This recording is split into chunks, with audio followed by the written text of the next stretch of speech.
Puji Tuhan, seperti biasa dimanapun saudara berada, katakan bersama saya orang yang paling disayang sama Tuhan.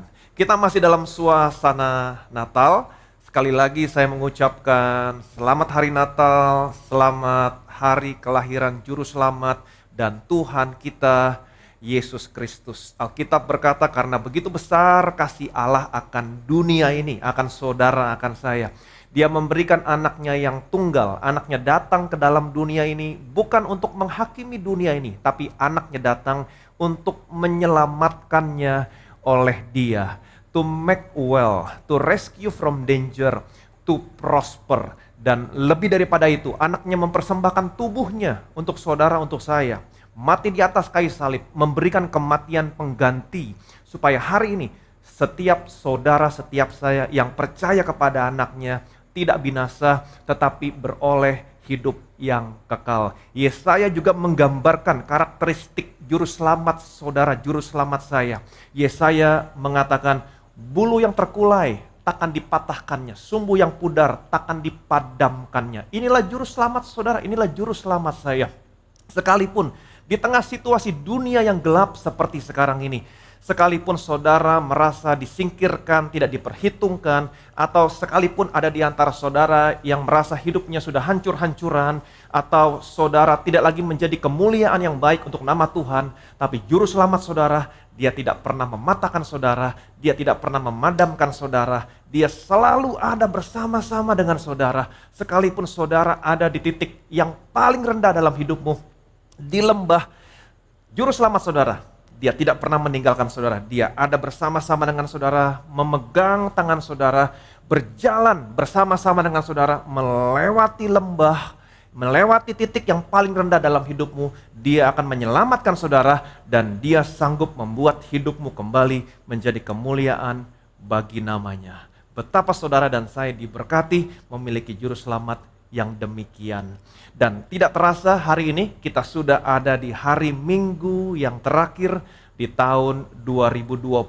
Beberapa hari lagi kita akan melewati tahun 2020 dan kita akan masuk ke tahun 2021. Tetapi saya mau kasih tahu sama saudara, di tahun 2021 saudara akan melihat perkara-perkara yang lebih besar lagi yang akan Tuhan kerjakan dalam hidup saudara. Kita bersyukur buat tahun 2020, kita bersyukur dan kita berterima kasih buat segala sesuatu yang sudah Tuhan kerjakan sepanjang tahun ini. Amin. Kita bersyukur buat pemeliharaan Tuhan yang sempurna, kita bersyukur buat perlindungan Dia yang sempurna sepanjang tahun ini, dan kita percaya masuk tahun yang baru nanti pemeliharaan Tuhan tidak kurang sempurna. Amin. Bahkan saya percaya akan lebih sempurna lagi. Itu sebabnya tadi saya katakan saudara akan melihat perkara-perkara yang lebih besar lagi dalam tahun 2021. Kita bersyukur buat tema yang Tuhan berikan untuk gereja ini di tahun 2020, The Year of Open Doors. Amin. Dan saya percaya, saya pribadi dan saya juga percaya saudara sepanjang tahun ini sudah banyak melihat ada pintu-pintu yang baik, ada opportunity yang baru, ada kesempatan-kesempatan yang baru yang Tuhan bukakan dalam seluruh area kehidupan saudara. Dan kita bersyukur atas semuanya itu, dan firman Tuhan berkata apabila Tuhan Yesus membuka pintu, tidak ada satupun yang bisa menutupnya. Apabila Tuhan menutup pintunya, tidak ada satupun yang bisa membuka pintunya. Artinya ayat ini memberitahukan kepada saudara, kepada saya, bahwa otoritas kekuasaan ada di tangan Tuhan Yesus. Amin. Kalau otoritas kekuasaan ada di tangan Tuhan Yesus, artinya otoritas kekuasaan bukan ada di tangan seseorang yang membenci saudara, tetapi otoritas kekuasaan ada di tangan seseorang yang mengasihi saudara, mengasihi saya. Kalau otoritas kekuasaan ada di tangan seseorang yang mengasihi saudara, mengasihi saya sangat percaya dia akan mempergunakan otoritasnya hanya untuk membuka pintu-pintu yang baik buat saudara, buat saya. Dan dia akan tutup semua pintu-pintu yang tidak baik buat saudara, buat saya. Karena otoritas dan kekuasaan ada di tangan Tuhan Yesus. Itu sebabnya sejak awal tahun 2020 saya selalu mengatakan sama saudara, sepanjang tahun ini saudara harus betul-betul bergantung kepada Tuhan Yesus. Apa ciri orang yang bergantung kepada Tuhan Yesus? Dia akan berdoa, dia akan memuji Tuhan, dia akan merenungkan firman Tuhan, apa yang Tuhan Yesus katakan. Dan lebih daripada itu, saudara dan saya berdiri di atas dasar apa yang sudah Tuhan Yesus selesaikan di atas kayu salib. Secara praktis kita bisa memberitakan kematian Tuhan, berdiri di atas kematian Tuhan. Dengan perjamuan kudus, memberitakan kematian Tuhan lewat perjamuan kudus lebih radikal lagi. Amin. Dan ada begitu banyak kesaksian yang masuk, yang kami terima, terutama dari jemaat Bethesda, dan bukan hanya dari jemaat Bethesda saja, tapi dari jemaat yang lain yang mengikuti ibadah online Bethesda Church. Dan mereka memberikan kesaksian sekalipun dalam situasi yang gelap seperti sekarang ini. Ada begitu banyak pintu-pintu yang tertutup, pintu bisnis tertutup, pintu kesempatan tertutup, semua yang buruk terjadi akibat situasi yang kita alami seperti sekarang ini. Tapi justru di situasi yang gelap seperti sekarang ini, mereka bisa melihat tangan Tuhan membuka pintu-pintu yang baik dalam kehidupan mereka.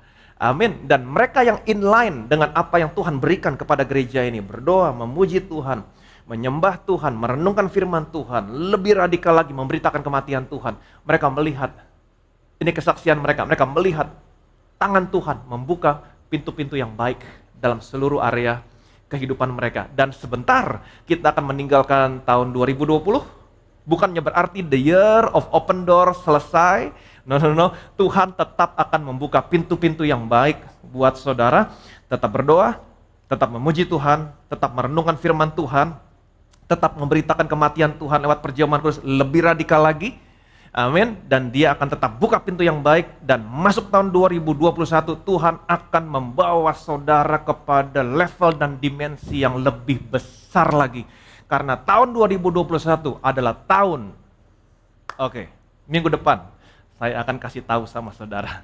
Amin. Kita lihat firman Tuhan dari Ibrani pasal 3 ayat yang ke-3 dan 4. Ibrani pasal 1 ayat 3 sampai dengan 4. Ia adalah cahaya kemuliaan Allah dan gambar wujud Allah dan menopang segala yang ada dengan firman-Nya yang penuh kekuasaan. Dan setelah ia selesai mengadakan penyucian dosa, ia duduk di sebelah kanan yang maha besar di tempat yang tinggi, jauh lebih tinggi daripada malaikat-malaikat, sama seperti nama yang dikaruniakan kepadanya jauh lebih indah daripada nama mereka. Amin. Alkitab berkata, ia adalah cahaya kemuliaan dan gambar wujud Allah. Yesus adalah cahaya kemuliaan dan gambar wujud Allah. Kalau saudara perhatikan baik-baik dalam perjanjian lama, tidak ada seorang pun yang sanggup memandang cahaya kemuliaan Allah dan gambar wujud Allah. Tetapi waktu Yesus datang ke dalam dunia ini, Yesus adalah Allah yang datang ke dalam dunia ini. Allah mengosongkan dirinya, menjadi sama seperti manusia. Amin. Menjadi sama seperti manusia, menjadi wujud yang kelihatan. Yesus adalah gambar wujud Allah dan cahaya kemuliaan Allah. Banyak orang yang berkata bahwa Bapa dan Yesus adalah dua hal yang berbeda. No. Yesus berkata, aku dan Bapa adalah satu. Barang siapa melihat aku, dia melihat Bapa. Yesus adalah cahaya kemuliaan Allah dan gambar wujud Allah. Kalau saudara perhatikan baik-baik di dalam Injil, waktu Yesus mengajar di bukit, selesai dia mengajar di bukit, dia turun dari bukit, kemudian Alkitab menceritakan datanglah seorang yang penyakit kusta, sujud menyembah Yesus sambil berkata, Tuhan, jika Tuhan mau, Tuhan dapat mentahirkan aku. Kemudian Yesus menjamah orang kusta ini, dan Yesus berkata, aku mau, jadilah engkau tahir. Alkitab menceritakan seketika itu juga orang kustanya tahir. Hal ini membuktikan kepada saudara, kepada saya, bahwa Allah sesungguhnya tidak menghendaki seorang pun sakit dan menderita. Kenapa? Karena Yesus adalah gambar wujud Allah. Ketika hari mulai gelap, orang banyak tetap berbondong-bondong mengikuti Yesus. Murid-murid Yesus berkata saat itu, kita harus menyuruh mereka pulang. Karena hari sebentar lagi gelap. Tapi Yesus berkata, tidak, kita harus memberi mereka makan. Kemudian Yesus mengucap syukur atas 5 roti dan 2 ikan. Mereka membagi-bagikan kepada mereka semua dan mereka semua makan sampai kenyang, kata Alkitab, dan masih sisa 12 bakul. Hal ini sekali lagi membuktikan kepada saudara, kepada saya, bahwa sesungguhnya Allah tidak menghendaki seorang pun kelaparan. Yesus adalah gambar wujud Allah. Yang percaya boleh bilang amin. Selanjutnya Alkitab mengatakan, dan yang menopang segala yang ada dengan firman-Nya yang penuh kekuasaan. Dan setelah ia selesai mengadakan penyucian dosa, ia duduk di sebelah kanan yang maha besar. Banyak orang yang berkata, oh Yesus duduk di sebelah kanan Allah karena dia adalah anak Allah. Yesus memang anak Allah. Tapi bukan itu alasannya yang membuat Yesus duduk di sebelah kanan Allah. Yesus duduk di sebelah kanan Allah karena Alkitab mengatakan ia sudah menyelesaikan pekerjaannya, mengadakan penyucian dosa buat saudara, buat saya. Amin. Kalau saudara perhatikan baik-baik, dalam perjanjian lama, imam besar dalam perjanjian lama tidak pernah duduk. Kenapa? Karena semua orang Israel yang datang mempersembahkan korban, mereka mempersembahkan korban binatang. Dan ingat baik-baik, darah binatang tidak bisa menghapus dosa. Darah binatang hanya mengcover dosa. Itu sebabnya mereka harus mempersembahkan terus-menerus, berulang-ulang. Itu sebabnya imam besar dalam perjanjian lama, pekerjaannya tidak pernah selesai. Dia tidak pernah duduk. Tetapi imam besar saudara, imam besar saya yang namanya Yesus, setelah dia mempersembahkan tubuhnya di atas kayu salib sebagai persembahan yang sempurna, dia adalah anak domba Allah yang sesungguhnya. Waktu darahnya tercurah, darah yang tercurah, darahnya bukan mengcover dosa saudara, mengcover dosa saya, tapi darahnya menghapus semua dosamu satu kali untuk selamanya. Itu sebabnya setelah dia mempersembahkan tubuhnya, dia naik ke surga. Dia duduk di sebelah kanan yang maha besar. Kenapa? Karena dia telah menyelesaikan pekerjaannya, mengadakan penyucian dosa, memperdamaikan saudara dan saya dengan Allah. Yang percaya boleh bilang amin.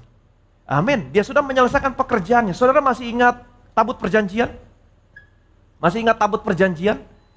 Tabut perjanjian merupakan gambaran tentang Yesus. Dan di atas tabut perjanjian ada tutup pendamaian. Betul? Tutup pendamaian menggambarkan pekerjaan yang sudah Tuhan Yesus selesaikan buat saudara, buat saya. Penyucian dosa. Mendamaikan saudara dan saya dengan Allah. Jadi tutup pendamaian menggambarkan tentang pekerjaan yang sudah Tuhan Yesus selesaikan di atas kayu salib.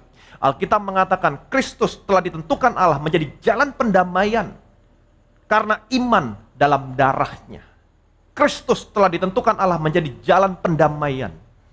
Pendamaian di sini dalam terjemahannya adalah propitiation. Dalam bahasa Yunaninya hilasterion, yang artinya tutup pendamaian. Amin. Nah, kalau saudara perhatikan baik-baik, tabut perjanjian terbuat dari kayu akasia, solid, kemudian dilapisi oleh emas murni. Nah, ini menggambarkan Yesus. Kayu menggambarkan manusia, emas menggambarkan keilahian. Jadi dengan kata lain Yesus, dia adalah 100% Allah. Dan dia juga 100% manusia. Semua emosi yang saudara dan saya miliki, Yesus juga miliki. Saudara lapar, Yesus juga lapar. Saudara haus, dia juga haus. Saudara sedih, Yesus juga sedih. Semua emosi yang saudara dan saya miliki, Yesus juga miliki. Hanya bedanya Yesus tidak berbuat dosa. Amin. Kalau saudara lihat tabut perjanjian, Allah menyuruh Musa untuk menaruh ada 3 buah benda di dalam tabut perjanjian. Yang pertama adalah 2 buah loh batu yang berisi 10 hukum Taurat. Kemudian buli-buli emas berisi roti mana. Kemudian ada tongkat Harun yang bertunas. Ketiga benda ini merupakan gambaran tentang dosa dan pemberontakan bangsa Israel. Allah menyuruh menaruh ketiga buah benda ini. Kemudian Allah menyuruh menutup tabut perjanjian dengan tutup yang namanya tutup pendamaian, yang di atasnya ada 2 buah kerub yang sayapnya saling bersentuhan. Kemudian setelah ditutup, imam besar memercikan darah di atas tutup pendamaian di antara kedua tabut. Amin. Saudara tahu apa yang terjadi? Saya mau kasih tahu sama saudara. Tuhan tahu segala sesuatu yang ada di dalam pikiran saudara. Dan juga Tuhan tahu segala sesuatu yang ada di dalam hatimu. Alkitab mengatakan Tuhan melihat hati. Amin. Tetapi saya juga mau kasih tahu sama saudara, ada sesuatu hal di mana mata Tuhan tidak bisa melihat, menembus melaluinya. Apa itu? Darah yang ada di atas tutup pendamaian. Ketika imam besar memercikkan darah di atas tutup pendamaian, itulah saatnya Allah tidak bisa menembus darah, melihat dosa dan pemberontakan bangsa Israel yang ada di dalam tabut perjanjian Allah.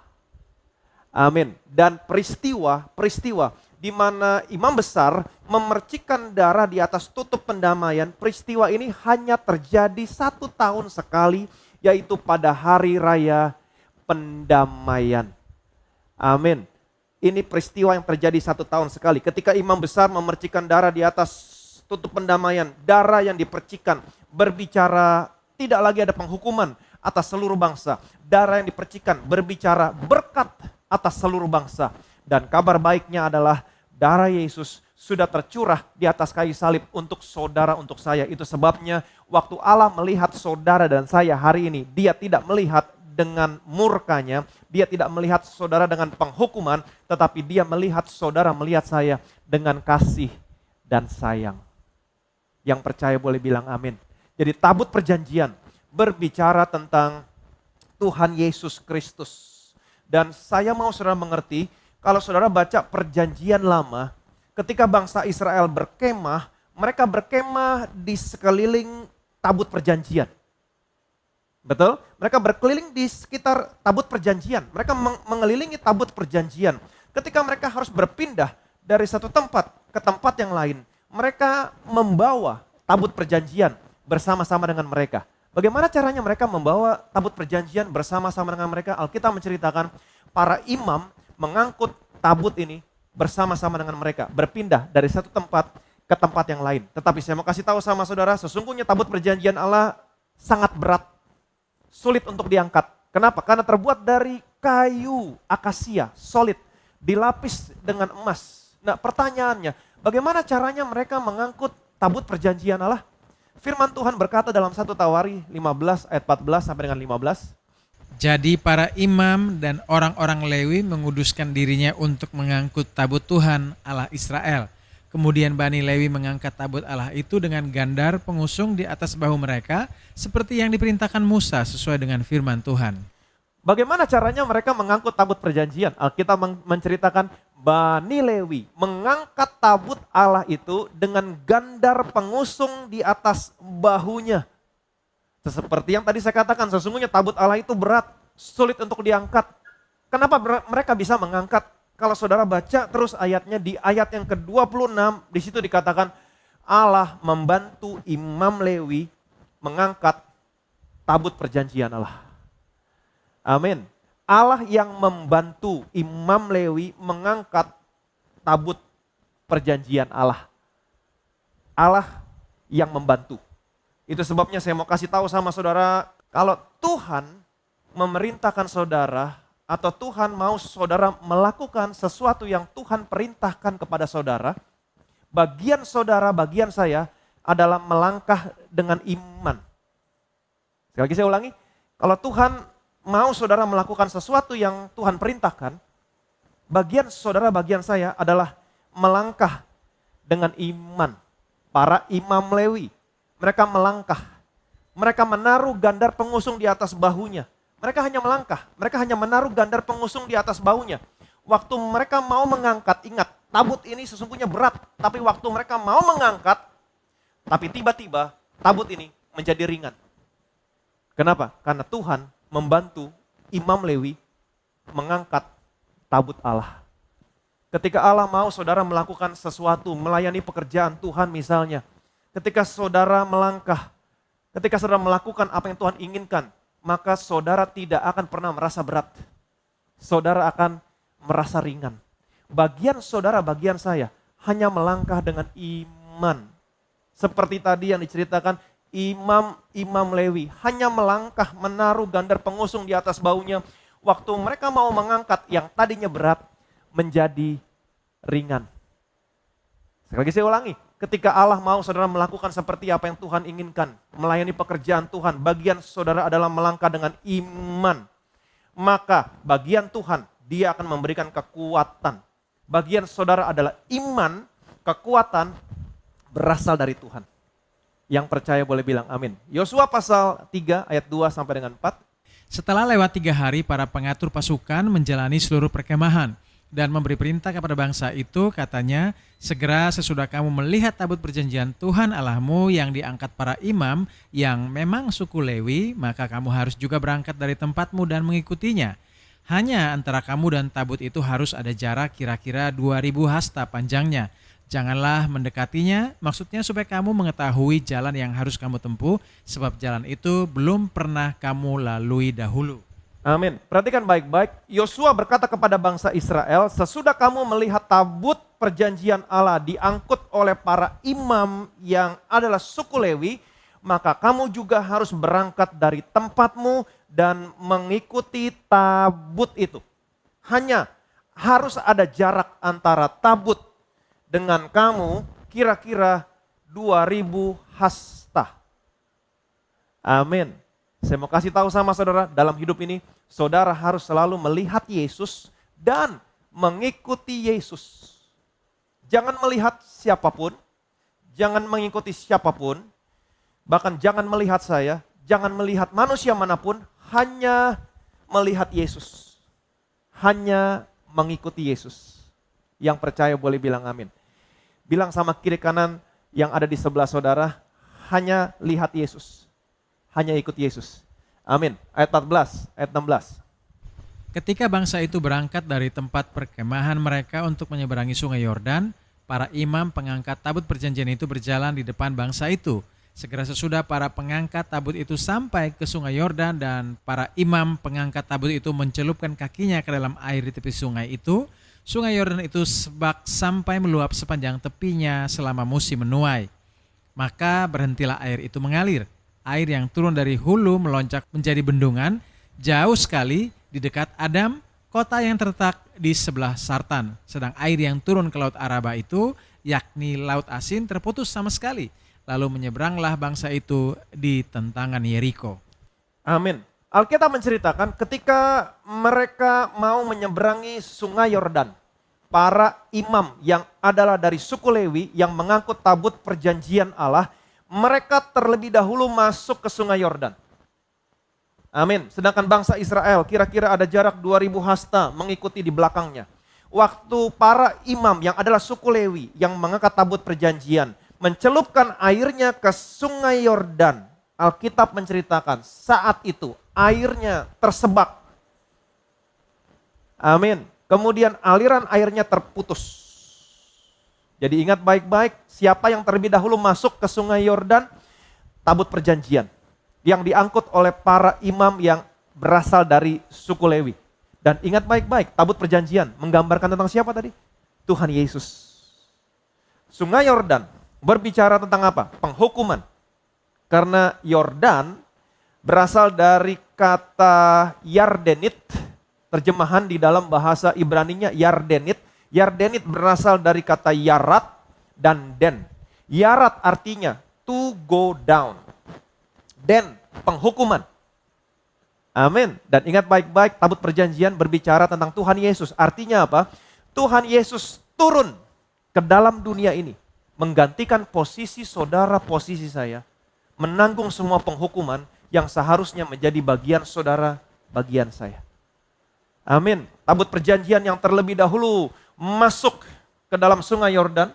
Ini berbicara tentang Yesus yang turun ke dalam dunia ini menggantikan posisimu, menerima semua penghukuman yang seharusnya menjadi bagianmu, bagian saya. Dan bangsa Israel berjalan mengikuti tabut. Kira-kira ada jarak 2000 hasta. Ini berbicara tentang saudara, berbicara tentang saya. Saudara dan saya adalah generasi yang hidup 2000 tahun setelah Yesus dihukum di atas kayu salib. Yang percaya boleh bilang amin. Ayat 17, perhatikan baik-baik. Tetapi para imam pengangkat tabut perjanjian Tuhan itu tetap berdiri di tanah yang kering di tengah-tengah sungai Yordan, sedang seluruh bangsa Israel menyeberang di tanah yang kering sampai seluruh bangsa itu selesai menyeberang sungai Yordan.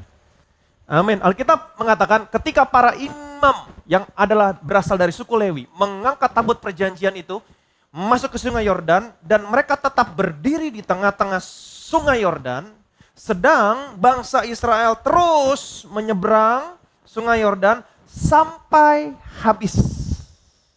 Sampai habis. Setelah itu tabut perjanjian yang diangkut oleh para imam yang berasal dari suku Lewi baru berjalan di belakang naik ke sungai Yordan, dari sungai Yordan.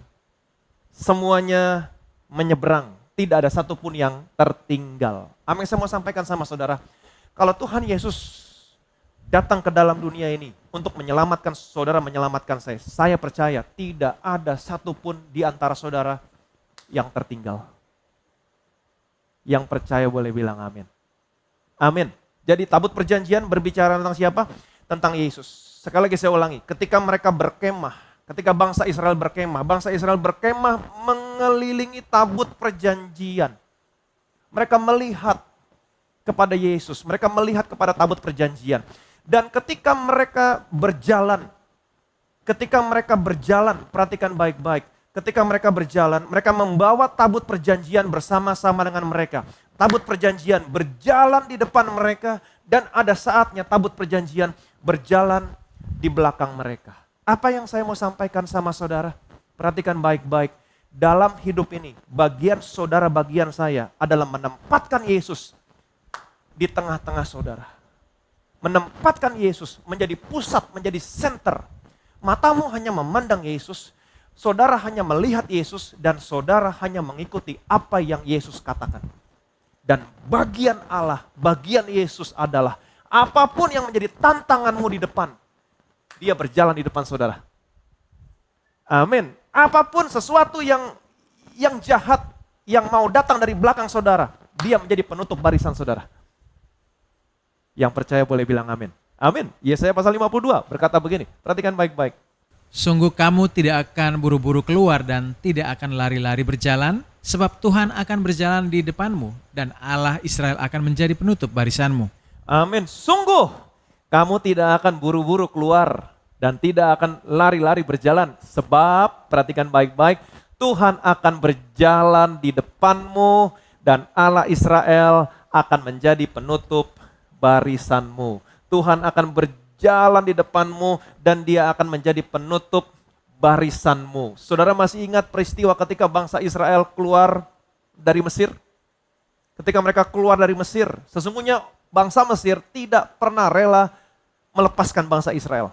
Waktu mereka keluar dari Mesir, tentara Mesir mengejar orang-orang Israel. Dan sebelum mereka menyeberang Laut Merah, saudara tahu apa yang terjadi? Keluaran pasal 14 ayat 19 sampai 20. Kemudian bergeraklah malaikat Allah yang tadinya berjalan di depan tentara Israel, lalu berjalan di belakang mereka, dan tiang awan itu bergerak dari depan mereka, lalu berdiri di belakang mereka. Demikianlah tiang itu berdiri di antara tentara orang Mesir dan tentara orang Israel. Dan oleh karena awan itu menimbulkan kegelapan, maka malam itu lewat sehingga yang satu tidak dapat mendekati yang lain semalam-malaman itu. Amin. Jadi ketika bangsa Mesir mengejar bangsa Israel, apa yang terjadi?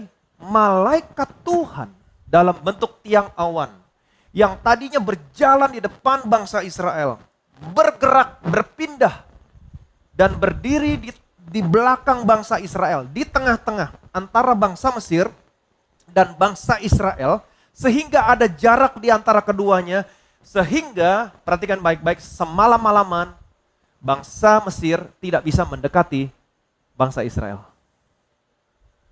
Wow. Tuhan akan berjalan di depan saudara. Amin. Dan ketika ada sesuatu yang membahayakan saudara atau ada orang yang merancangkan yang jahat, main belakang terhadap saudara, dia akan berjalan di belakang saudara. Dia menjadi penutup barisanmu. Apa yang saya mau sampaikan sama saudara hari ini? Sebelum kita masuk ke tahun 2021, setiap pagi saudara bangun Setiap pagi saudara bangun. Amin. Hari ini kita mendapat satu pelajaran lagi. Seperti yang saya sudah katakan sama saudara, setiap pagi bangun saudara boleh berkata, saya orang yang paling disayang sama Tuhan. Amin. Saya juga pernah mengajar kepada saudara, setiap pagi saudara bangun, saudara bisa berkata, saya orang yang dibenarkan karena iman dalam Kristus Yesus. Tapi hari ini satu hal lagi, saudara ketahui, saudara bisa praktekkan, setiap pagi saudara bangun, saudara bisa memiliki kesadaran dan percaya serta berkata, Tuhan berjalan di depan saya. Amin. Setiap pagi bangun memiliki kesadaran Tuhan berjalan di depan saya. Amin. Dan ingat baik-baik, dia memang akan berjalan di depan saudara. Karena dia adalah gembalamu. Saudara dan saya adalah domba-dombanya. Dan ini sudah given. Sudah memang dari sananya. Yang namanya gembala, dia selalu pasti akan berjalan di depan domba-dombanya. Yohanes pasal 10 ayat 4 berkata begini. Jika semua dombanya telah dibawanya keluar, ia berjalan di depan mereka dan domba-domba itu mengikuti dia, karena mereka mengenal suaranya. Amin. Yohanes 10 ayat 4 berkata begini, jika semua dombanya telah dibawanya keluar, ia berjalan di depan mereka dan domba-domba itu mengikuti dia. Jadi yang namanya gembala selalu berjalan di depan domba dan domba mengikuti dia. Seperti bangsa Israel berjalan mengikuti tabut perjanjian Allah. Amin. Yesus adalah gembala saudara dan saya yang baik. Saudara dan saya adalah domba-dombanya. Jadi Yesus akan berjalan di depan saudara. Yang percaya boleh bilang amin. Setiap hari miliki kesadaran Yesus akan berjalan di depan saudara. Apa yang terjadi kalau dia berjalan di depan saudara? Dia akan menuntun saudara ke padang yang berumput hijau. Dia baringkan saudara di sana. Dia bimbing saudara ke air yang tenang. Dia menyegarkan jiwamu. Ia menuntun kamu di jalan yang benar oleh karena namanya. Yang percaya boleh bilang amin. Bagaimana Pak kalau ada orang yang merancangkan kejahatan sama saya. Main belakang. Mau nikam saya dari belakang. Hei, dia akan bergerak dari depan ke belakang. Dia akan menjadi penutup barisanmu. Lebih daripada itu, Mazmur juga mengatakan, di bawah kepakmu, di bawah kepak sayapnya, kamu berlindung. Amin. Jadi hari ini sebelum masuk tahun 2021, saya mau saudara percaya sesungguhnya saudara dan saya ada di tempat yang aman. Yang percaya boleh bilang amin. Jadi bagian saudara, bagian saya, perhatikan baik-baik, adalah menempatkan Yesus di tengah-tengah. Menjadi center dalam kehidupanmu, dalam bisnismu, dalam kehidupan keluargamu. Amin. Hanya melihat Yesus, hanya fokus kepada Yesus, mendengarkan Yesus, hanya mengikuti Yesus. Dan bagian Allah, dia akan berjalan di depan saudara. Amin. Dia bukan hanya berjalan di depan saudara, tapi dia juga akan menjadi penutup barisanmu. Amin. Kalau hal ini terjadi sama saudara, menempatkan Yesus di tengah-tengah, saya percaya kebajikan, kemurahan belaka yang mengikuti saudara sepanjang tahun 2021. Diberkatilah saudara, diberkatilah saya. Hari ini kita mendengar kabar kesukaan, kabar baik, kabar yang memberikan semangat sama saudara sebelum kita memasuki tahun yang baru. Bagian saudara, bagian saya, sekali lagi saya ingatkan, bagian saudara, bagian saya, jangan melihat siapapun, jangan melihat manusia manapun, bahkan jangan melihat saya, tapi hanya melihat Tuhan Yesus. Jadikan dia menjadi center, menjadi pusat dalam kehidupanmu. Lihat dia, fokus kepada dia, lihat dan dengarkan apa yang hanya dia katakan, ikutin hanya apa yang dia katakan. Maka Yesus akan berjalan di depan saudara, dia menjadi penutup barisan di belakang saudara, dia akan membimbing saudara ke air yang tenang, membaringkan saudara di padang yang berumput hijau, membimbing saudara dan saya di jalan yang benar oleh karena namanya. Sekalipun kamu dalam lembah kekelaman, kamu tidak akan pernah takut bahaya. Selalu ada makanan di hadapan lawan-lawanmu. Amin. Pialamu penuh melimpah. Dan Alkitab mengatakan, kebajikan, kemurahan belaka yang mengikuti kamu sepanjang tahun 2021. Diberkatilah saudara, diberkatilah saya. Yang percaya boleh bilang amin. Amin. Bapa dalam surga, betapa kami bersyukur kami memiliki Allah yang seperti Engkau. Allah yang sekali-kali tidak pernah meninggalkan kami, Allah yang selalu ada bersama-sama dengan kami, yang berjalan di depan, yang menjadi penutup barisan kami. Maka kami percaya Tuhan, kami bersyukur Engkau begitu mengasihi kami, datang ke dalam dunia ini, menjadi sama seperti manusia. Engkau tidak menganggap kesetaraanmu dengan Allah sebagai milik yang harus dipertahankan. Engkau mengosongkan dirimu, menjadi sama seperti kami, menjadi sama seperti manusia, menjadi wujud dan gambar yang terlihat oleh kami Tuhan. Dan betapa kami bersyukur Engkau selalu ada senantiasa bersama-sama dengan kami, tidak pernah meninggalkan kami, bahkan di titik yang paling rendah dalam kehidupan kami, Engkau ada di sana menyelamatkan kami, dan kami percaya Tuhan, Engkau akan berjalan di depan kami, menutup barisan di belakang kami. Kami percaya apapun tantangan, pergumulan, masalah yang akan kami hadapi, Engkau ada di depan sana, membuka pintu-pintu yang baik. Engkau menjadi penutup barisan di belakang kami, menutup semua pintu-pintu yang tidak baik. Rancangan jahat apapun yang dunia ini rancangkan, manusia lain rancang terhadap kami, Engkau menjadi penutup barisan di belakang kami. Sehingga hari ini kami percaya Tuhan, kami yang ada di dalam Engkau, kami ada di tempat yang aman. Kebajikan, kemurahan belaka yang boleh mengikuti kami sepanjang umur hidup kami. Sama-sama kita katakan, amin.